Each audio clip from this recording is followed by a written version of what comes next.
Teman-teman masih ingat di pertemuan yang lalu, kalau orang benar baca Al-Fatihahnya, dan sudah kemarin kita berlatih baca, masih ingat hadisnya? Kalau dia sampai bacaan Iyyaka na'budu wa iyyaka nasta'in, ya Allah, Engkau perintahkan aku sholat, ibadah, sekarang aku sholat. Dan Engkau janjikan saat aku sholat, Engkau akan mengabulkan apa yang aku mohonkan. Sekarang aku punya kesulitan, mohon mudahkan dan kabulkan apa yang akan aku mohonkan. Itu yang dimaksud Iyyaka na'budu wa iyyaka nasta'in. Oke, sekarang saya mau tanya sama teman-teman. Kalau kita diperkenankan untuk meminta apa saja, dan itu dikabulkan, kira-kira mau minta apa? Surga, baik. Surga kan di akhirat ya. Rezeki, baik. Rezeki di dunia ya. Sehat, apa lagi? Banyak ya? Banyak ya? Dulu kalau nggak salah ada acara di TV itu dalam semenit ambil apa aja gitu kan? Ya, yang kamu inginkan kan?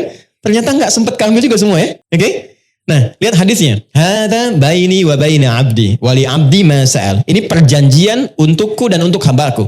Kalau hambaku benar pada bacaan ini, sampai di titik ini, dari awal dia sholat. Apapun yang dia minta, aku akan berikan. Apapun yang dia minta, aku akan berikan. Dan tidak sedikit orang soleh, termasuk para nabi, orang-orang soleh yang hidup di setiap generasi, kalau setiap ada masalah, rata-rata sholat.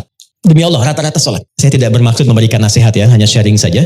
Ada pesan di Quran gini, kalau sedang ada masalah, khususnya di rumah tangga, itu curhatkan di atas sajadah. Itu poinnya. Kalau sedang ada masalah, khususnya di rumah tangga, curhatkan di atas sajadah. Itu ada di Quran, surah ke-12 ayat 86. Innama ashku bathi wa huzni ilallah. Adukan, tumpahkan di atas sajadah. Maka yang pertama Allah berikan satu ketenangan dalam jiwa. Jadi walaupun solusinya belum ada, tapi hatinya sudah tenang. Ya. Awas sajadahnya nggak usah dilebarkan sampai ke Instagram, ke Facebook, nggak usah. Di tempat kita aja. Semakin lebar, semakin meluas persoalannya. Itu janji Allah. Yang kedua, ketika kita tumpahkan, ketenangan diberikan. Nah, ketenangan inilah langkah awal yang memberikan kejernihan dalam berpikir, sehingga kita mudah melangkah untuk menyelesaikan persoalan. Ketika jernih itulah baru Allah kirimkan solusi. Ya. Nah, sifat kita melakukan itu disebut dengan takwa namanya. Dan kalimat takwa pertama di Quran itu disandingkan dengan sholat. Takwa itu disebutkan 240 kali dalam Quran. Pertama kali disebutkan, disandingkan dengan sholat. Quran surah 2, ayat 2-3. Dzalikal kitabu la raiba fihi hudal lil. Siapa muttaqin orang takwa di situ? Ayat 3-nya. Alladzina yu'minuna bil ghaibi wa yuqimunas. Nah, takwa disebutkan 240 kali dalam Al-Quran. Amalan pertamanya sholat. Dan 240 ini dibagi 3 segmen. Ada segmen ritual seperti sholat ini. Ada segmen sosial seperti berbagi dengan sesama. Ali Imran ayat 133. Ada segmen rumah tangga. Dan ini segmen rumah tangga ditempatkan ya di persoalan tertinggi di rumah tangga yang mengantarkan pada puncaknya. Yaitu perselisihan yang menghadirkan misalnya perpisahan. Disebut dengan tolak. Ini ditempatkan di Quran surah 65. Surahnya surah At-Tolak, ayatnya persis sama dengan ini, 2-3. Coba lihat. Ini bukan dimirip-miripin ya, saya nggak punya TikTok deh, yang sekali ketik langsung tok jadi gitu ya. Nggak. Ini ada ilmu tentang keserasian, ayat-ayat dan nomor-nomor dalam Quran. Ditempatkannya di sini. Wa may yattaqillaha yaj'al lahu makhraja. Siapa yang mampu meningkatkan takwanya kepada Allah, dalam konteks ini, yuk sholat. Yaj'al lahu makhraja. Dia punya masalah apapun, aku bimbing untuk menyelesaikannya. Dan hidupnya bukan gak punya masalah. Sebelum dihadapi, Allah sudah kecilkan. Sehingga tak terasa bahwa itu persoalan. Itu poin. Ya. Betapa banyak solusi yang ringan, tapi jarang dilakukan. Kita memilih berdebat dengan pengetahuan, dengan kekayaan, dengan macam-macam. Sehingga gak selesai-selesai. Padahal solusinya simpel. Baik ya? Satu ini. Nah sekarang, ada yang lebih dahsyat lagi. Begitu selesai benar, baru sampai iyyaka na'budu wa iyyaka nasta'in. Sedang punya masalah apa? Mau minta apa? Ada keperluan apa? Mohonkan. Karena rata-rata bingung mau minta apa, Allah ajarkan satu kalimat yang saat diberikan semua yang kita harapkan dapat. Apa kalimatnya? Oke, setelah iyyaka na'budu wa iyyaka nasta'in, kita baca apa? Ihdinas siratal mustaqim. Itu bukan kalimat biasa, ada rahasia di dalamnya, ada hikmah. Nah, saya tulis dulu ya. Sini aja. Ihdinas siratal mustaqim. Ya, pelan-pelan. Nanti kita belajar sama-sama cara baca ini dan menyelaraskannya dengan suasana hati kita seperti apa. Karena ini dijawab nanti ketika kita baca ada jawabannya di ayat lain. Baik ya? Ihdinas siratal mustaqim. Nah, teman-teman kalau diterjemahannya apa? Tunjukkan kami jalan yang lurus. Itu terjemah tekstual. Baik ya? Itu bisa efektif dibaca saat haji nanti. Ya, saya pernah jadi petugas 2010. Ada jemaah tersesat keluar dari maktab, dia bingung ketemu tentara orang Arab, dia nanya, Jadi orang Arab yang nggak bisa bahasa Indonesia, dia nggak bisa bahasa Arab. Tapi pintar orangnya, tidak putus harapan, dia buka gawang maktabnya, ditunjukkan. Pak katanya, ihdinas siratal mustaqim. Tunjukkan saya jalan yang lurus ke maktab. Ya? Tapi yang hebat tentaranya itu juga nggak kalah cerdik. Begitu dilihat maktabnya kan ada di gelangnya itu.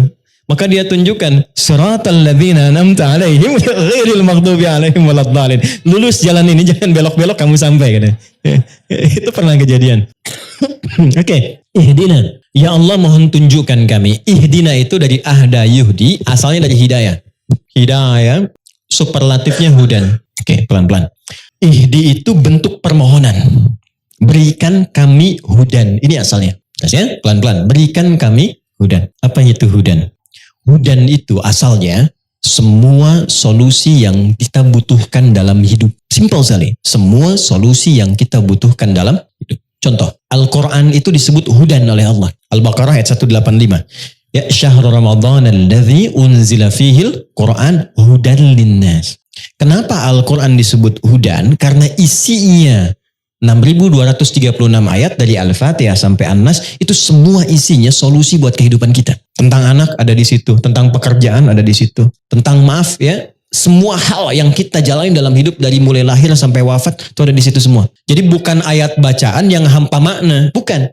Itu semua kalau dikeluarkan itu ada temanya secara tematik. Imam Al-Bukhari itu mengeluarkan 97 tema dari Quran. Disusun di dalam kitab beliau namanya Sahih Al-Bukhari. Bukan kitab hadis mata, bukan. Itu ada temanya.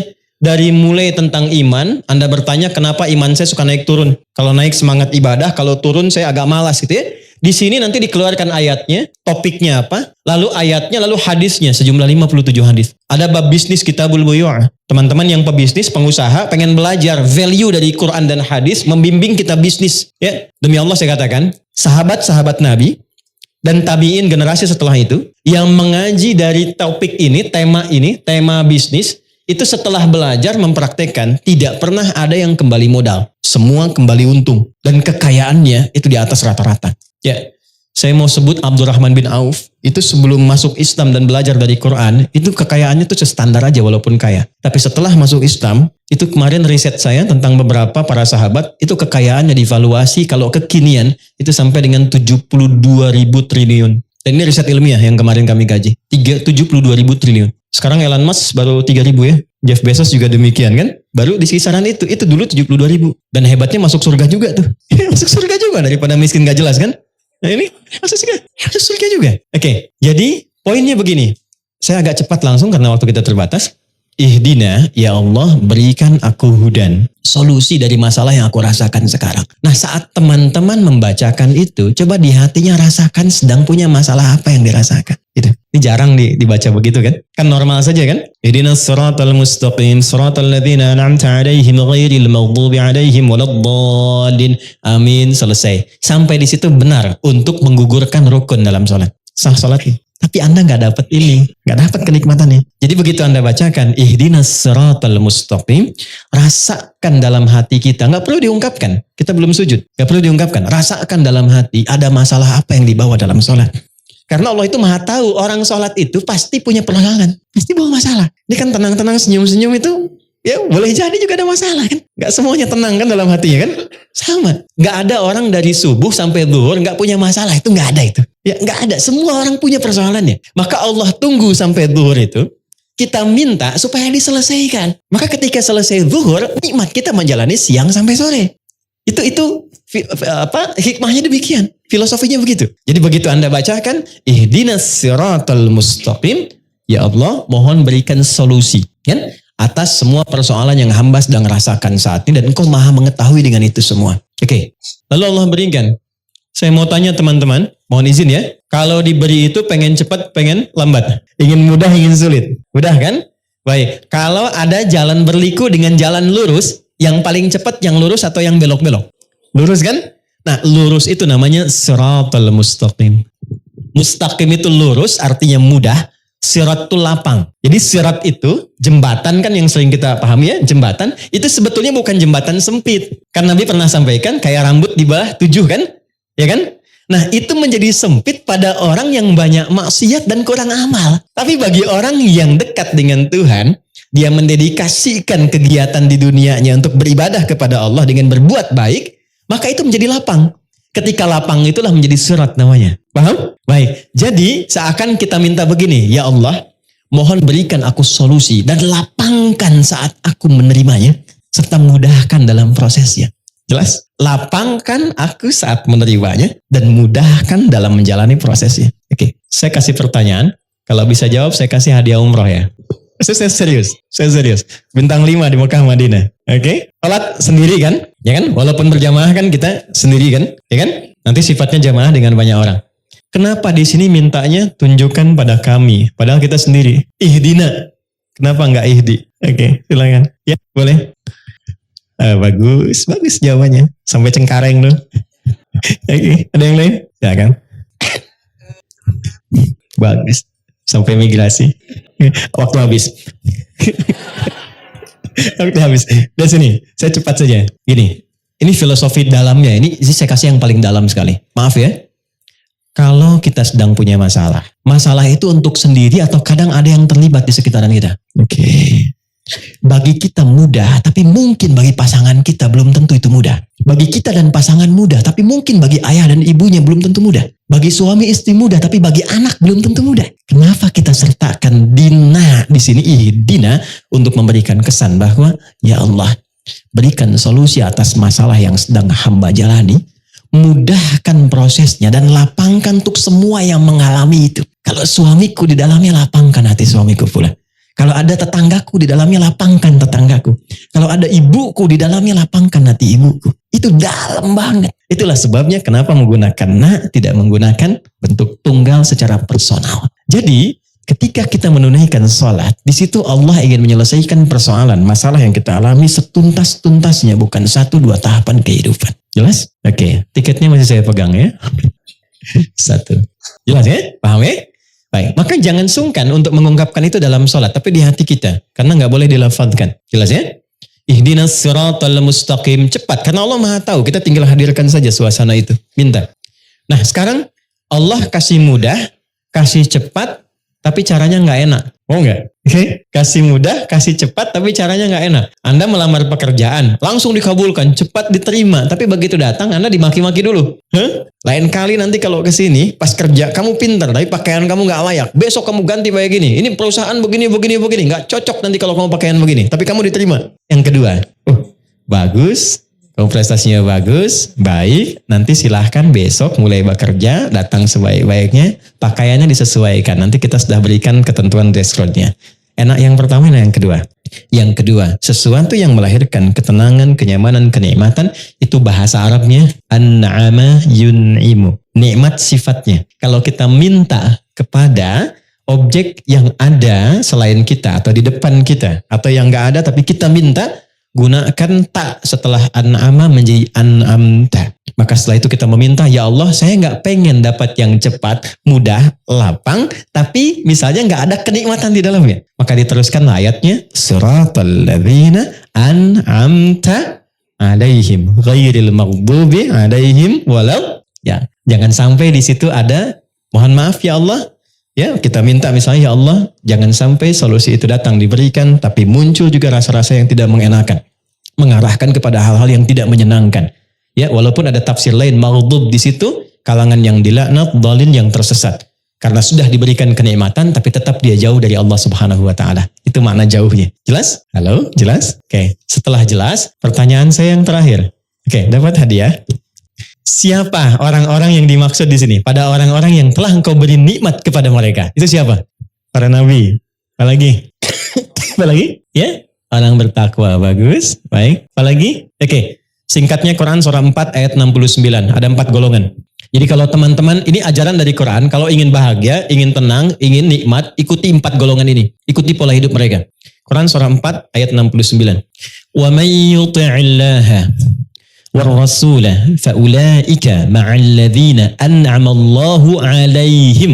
Oke, kalimatnya sama. وَمَنْ يُطِعِ اللَّهَ وَالرَّسُولَ. Siapa yang kehidupannya diikutkan pada petunjuk Allah dan Rasul.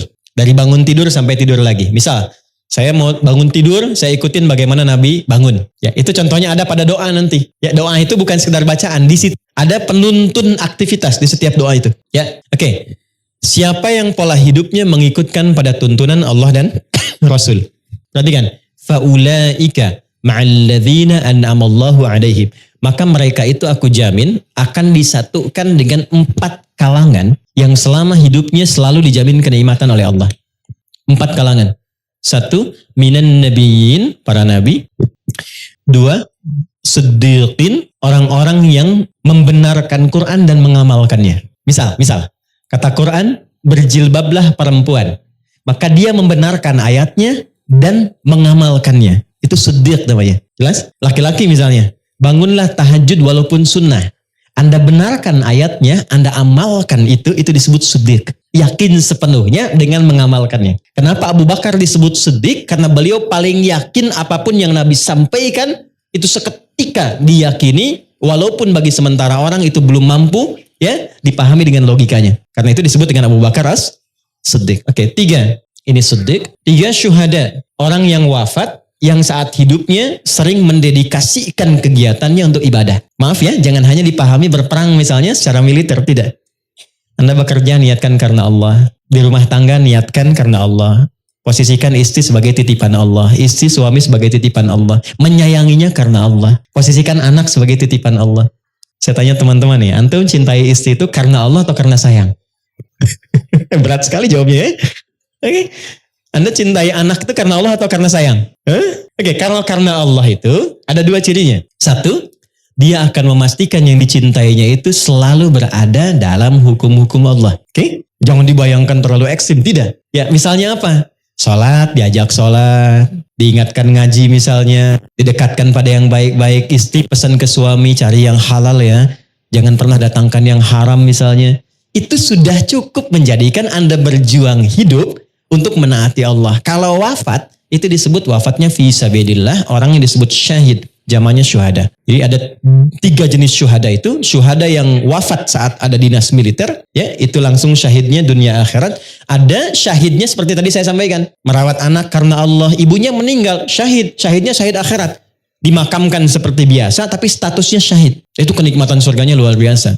Kalau nggak percaya silahkan, lakukan dulu, ya, nanti saat di ujung kematian itu ditampakkan hasilnya. Yang keempat, solihin, tingkat paling akhir. Wassalihin. Ya.